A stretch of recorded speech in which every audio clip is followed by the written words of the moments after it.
So, musingly, Kaus just said, do you think, or Deli just said, do you think Kaus is going to steal a hand from our game?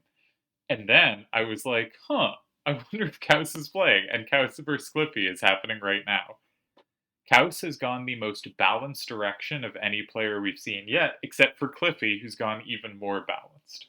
So if we look at Cliffy's hand, we see 5, 5, 6, 5, 6. It does have three elements. And if we look at Kaus's hand, we see 1, 5, 6, 6, 8. Does that make sense? That doesn't make sense. 1 plus 5 is 6. Pretty sure that's right. Plus 6 is 12. 6, 8, 7, 3 must be a level 7. 19 plus 8, 27. Okay. Instinctively, I think you can get rid of low-level cards pretty early. It also looks like House's starter is really good given the poison placement. Now, I don't know much about Cliffy's style. We've seen Cliffy in previous rounds play strong corners, but he goes for the setup, and the setup looks pretty good. 3764 is really good. Does Kaus share the setup? Kind of his closest card is 2326. This actually really looks like a very good response. Now, note that setting up one card can feel really good, but on second turn you can hold on to two cards. It is more important that first turn doesn't have stuff they can hold on to than that you have the same thing with both cards. 2326 does give some counterplay here. And maybe 2326 is actually now too strong. Weirdly, it has the +1 in both 4 and 8. But more importantly, because it combos through 7, Cliffy can't actually take with 3, 7, 6, 4, and 4, right? So maybe Kaus should look to keep those squares open.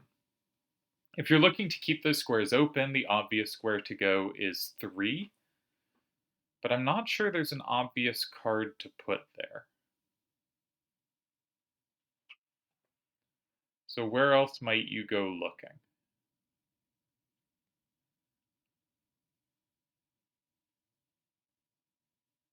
I'm not sure. So few elements is now confusing me. I'm in, like, solve for the elements mode.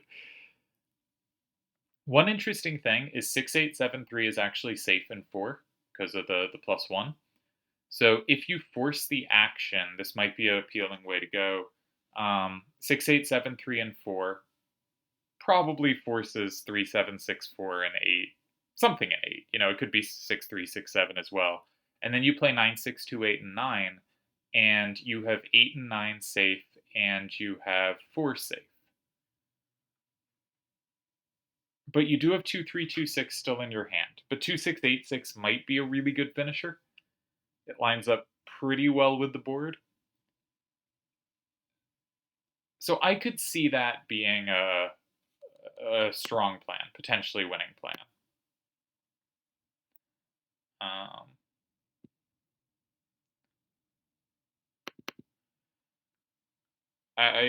That would be one thing I'd be drawn towards, because I really like clarity, right? My tournament strategy and my general playing strategy, but especially my tournament strategy, is look for tie pluses. Look for a position I know I can't lose and that there are ways they can blow, and try to pile up as many kind of tie plus positions as possible where I have the press. Now, if you go and say 2, 3, or 6, the kind of standard squares, a lot depends on their next move, right? Sometimes they have a way to clarify really effectively, sometimes they don't, often they miss that way, but I feel the games are much swingier. So I tend to play in ways where I try to keep clarity. And there are two reasons for this. One is it's the kind of position I like to play. And two is I tend to, usually I think I have a long-term advantage over players. And so there is an incentive for me to avoid high-risk positions, because if the risk stays low, I should eventually win most matchups. Kaus makes my move.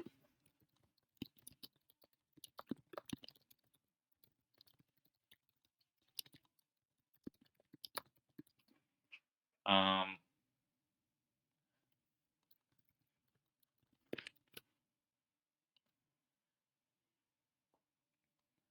so, okay, sorry, just responding to stuff. Yeah, this was what I wanted from Kaus. So I'm quite pleased to see it. I think it's pretty safe. There's a lot of times you tie, right? Something like 8, 9, 6. You got to get rid of 2, 3, 2, 6. You put it in 3.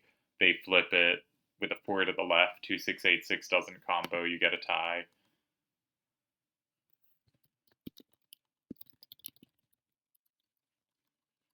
But I think this also makes a lot of sense in this matchup, right? Like Cliffy has played really well, I think, to get here this far. But Kaus obviously should have a skill advantage here. This is not meant as any disrespect. This is meant as like Kaus is great and Cliffy is not a long-term player in the same way, obviously. So I think minimize risk, give them a chance to screw up.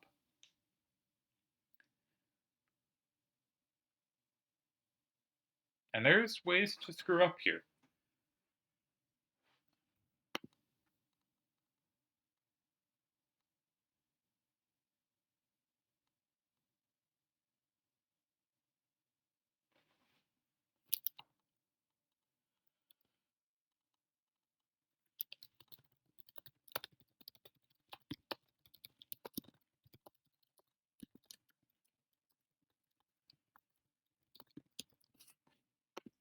So, for instance, something in 8, not sure what, let's say 6, 3, 6, 7.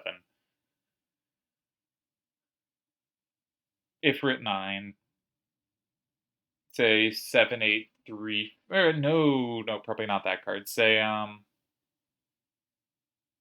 ooh, it's actually dangerous which card to put there. Say, no, say 7, 8, 3, 4, and 6. Does this tie? It's 5, 5. You flipped 5. If 2, 6, 8, 6 goes anywhere, you can basically always flip it, and 2, 3, 2, 6 isn't a sufficient sweeper. And if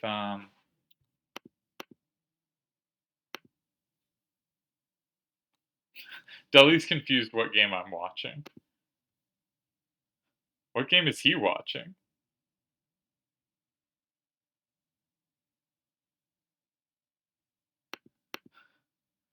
Maybe he didn't reload. I'm confused. I'm gonna say that. Anyway, I do kind of think 8, 9, 6 should tie. If 2, 3, 2, 6 lands in 3, 7, 8, 3, 4 takes it, it isn't comboed back. If 2, 3, 2, 6 lands in 1, 7, 8, 3, 4 takes it, I have a 3 facing up from 6, right? You're not comboing. Okay. Does this one work? 6, 3, 6, 7 seemed a worse card to keep in the hand, because if that lands in 6, the 8 facing down can now take 6s to the left. So for instance, now if Ifrit 9, which is about to be played, if 6, 3, 6, 7, and 6, it now loses to 2, 3, 2, 6, and 1, which it wouldn't if you put a 3 facing up. So I was thinking 6, 3, 6, 7, and 8 might be better. But this obviously is a very strong free press.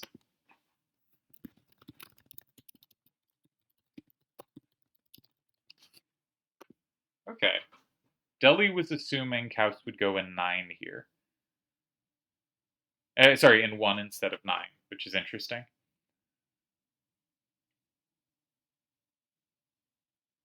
But 9's so safe. Again, this is a difference between me and Deli, is he prioritizes keeping powerful cards, and I prioritize doing things on the board.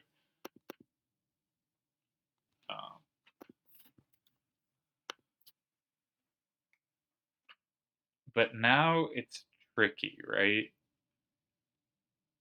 I think you've got to... I think you have to play 6, but which card to put in 6? Maybe you still tie with 7, 8, 3, 4, and 6? If 2, 3, 2, 6, and 3, you can play 6, 3, 6, 7, and 2. If 2, 3, 2, 6, and 1, you can play 4, 8, 4, 6, and 2.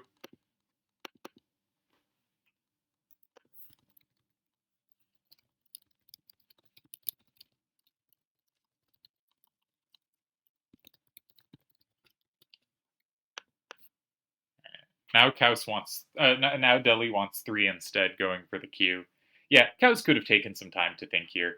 I do think this is kind of a free press, but Cliffy has already picked up 7-8-3-4, which I think is the right card. Which I believe is the right card. And so that's a good sign for Cliffy's strength in this match. You know, it's been 2 minutes and he's probably already solved it.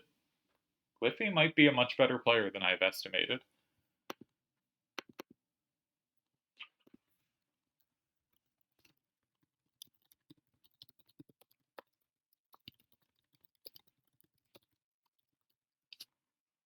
On the other hand, I may have miscalculated this. But I think Cliffy has held this. Right? I mean, let's run through. 2, 6, 8, 6, and 3 gets comboed.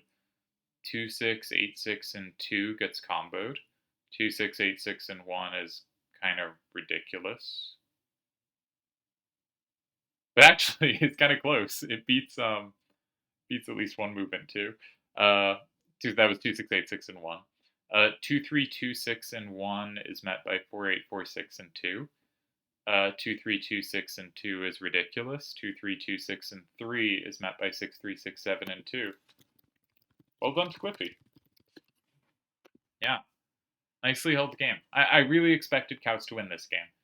This felt to me like a press that beats players below a certain quality level, and I was expecting Cliffy to be below it. But he held here. Yeah. And maybe Delhi's ideas were higher pressure, but Kaus played this in a very logical manner. I really like how Kaus played it. I think I would have played it the exact same way.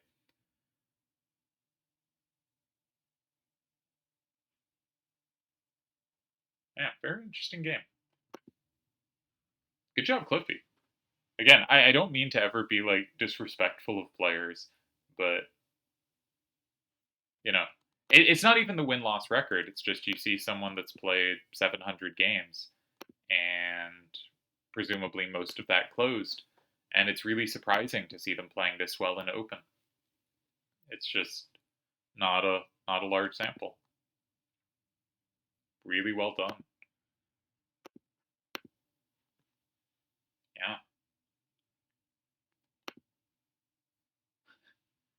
I do think that the level 5 and 6 hand, you have enough general power, like your cards are consistent enough, you don't have weaknesses you need to get rid of in the hand, that you can just play a kind of normal game of triple triad. You're not like, gotta get rid of this card, gotta get rid of that card, gotta set up this card. But like, you don't have that kind of sweeper power for an endgame. Curious game. So we've seen 6 players play so far on the set. We haven't seen Turds vs Metis yet. By the time this comes out, that will obviously have been played. So I can say that Turds is currently planning to go with a 10-10-5-1-1 hand. I went with a 10-10-5-1-1 hand. So we were very much the let's just max out powerful sweepers for the end game and hope we can get rid of the low levels. In the middle, Vid and Akiyama went with 9-8-7-2-1, 10-8-6-2-1, hands like that where 3 cards, and Delhi also went with a 10-8-6-2-1. So hands where 3 of the cards add up to 24 and a level 2 and a level 1 finish off the hand, and 3 cards adding up to 24 are in general somewhat mixed, right? Generally including a particularly powerful card for the top end, a level 9 or a 10, and a slightly weaker card, and having your 8 as your second best card. I guess a pivot between them. And so we've seen Delhi, Akiyama, and Vid in that mold.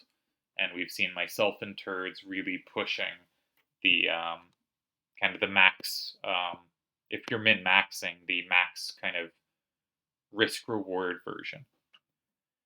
And then in this game, we see Cliffy using by far the most balanced hand, just going for the 5-5-5-6-6, and playing it well here, under some pressure, but playing it well. I like how he played the game. I have no problem with how either player played the game. I think it was just like correct moves through and through. I would have stuck a different card in 8 if I was Cliffy, but I think actually his way was better because it was more forcing of 9, and he still had the tie in 6, which I wasn't sure he would in this order, but he still did.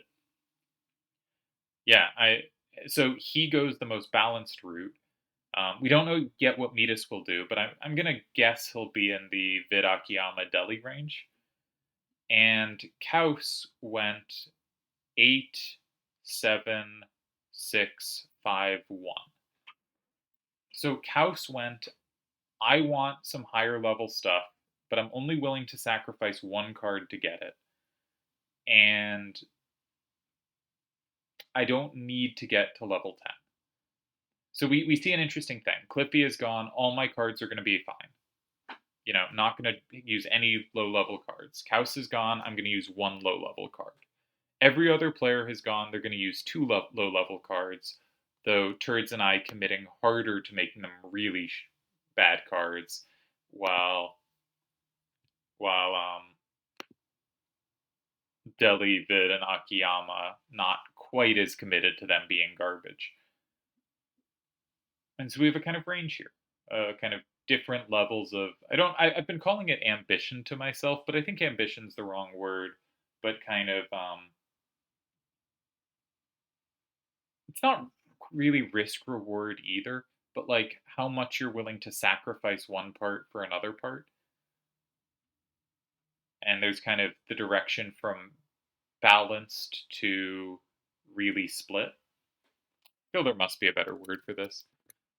I'm hoping they'll play again.